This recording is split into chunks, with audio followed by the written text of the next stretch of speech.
Okay, you guys are going to have to help me understand how this business of tipping works.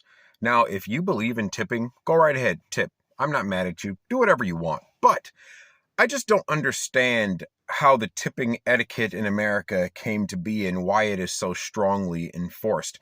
It really doesn't make much sense to me when I sit back and think about it. So, if I order a cheeseburger and I sit in the corner of your restaurant, it takes you as a waiter probably about 30 or 40 steps from the kitchen to my chair to bring me that cheeseburger.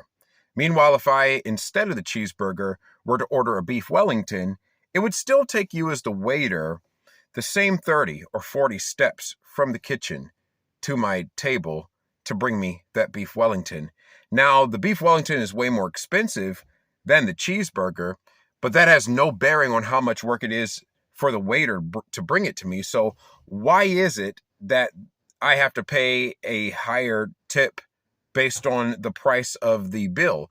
If I order $100 worth of food at a restaurant, but you as a waiter would do the same amount of work for me as if I were to order $20 worth of food at a restaurant, why am I giving you a tip that's proportional to the amount of food? Now, if anything, I could imagine if it were just an awesome beef Wellington, I could give the tip directly to the chef because he's the one that actually did the work that results in my enjoyment. So again, why am I paying the waiter? What value is the waiter adding to the experience? Now, a lot of you might reply, well, you do it to be kind. And I get kindness. I respect kindness. But here's the thing. If I don't tip and you're going to be angry at me, then it's no longer a matter of kindness. It's a matter of something being mandatory or something being enforced. And when me not tipping results in you looking down on me or wanting to spit in my food, that just sucks all the joy out of the kindness of the gesture in the first place. And now it just turns it into basically a tax you must pay to not be put in the jerk box. Does that really make sense, people? Sit back and think about it. Now, bear in mind, I have very limited experience in nice restaurants. In fact, in addition to growing up poor, the adults around me when I was growing up had the taste buds of a stray cat, right? They'll just eat anything. And so a lot of what I ate out growing up was just the nasty carry out around the street with the bulletproof glass and the little turntable where they put the styrofoam tray in there, turn it around, and then you grab it out. That's what the majority of my eating out experiences were growing up. And so I have very little experience in the actual restaurant industry, but someone please help me understand. Now, gratuity makes a little more sense to me because gratuity tends to be based on how many people are in your party. So if I just come alone, then there's a smaller fee because you're just servicing me. It's a lower service fee. But if I bring 20 people with me, that's going to work that waiter or waitress very hard. So I could understand giving that person a larger service fee because we have worked that person harder. That makes sense.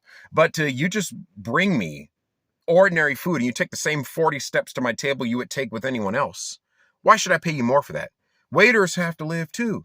Yes, I get that, but let's understand something here. The job of a waiter or waitress is not meant as a job for a 20, 30, 40, 50-year-old. A waiter or a waitress is a job for a teenager to do on the weekends while they are saving up for whatever they want to do as an adult. It's a temporary stepping stone job. You're not meant to stay there forever. So, I mean, unless the waiter is going to help me do a heart surgery or help do my taxes, help me understand what justifies artificially raising the amount of hourly pay that this person makes just because I'm there. In any other profession does this work. If you go to the grocery store and your grocer smiles at you, do you leave him or her a tip? If you're at your regular office job or you're a plumber or a carpenter, if you smile at the customer, do you get a tip? No. So then why should an entire class of people feel entitled to tips when the actual nature of their job is one of the least complicated jobs to do?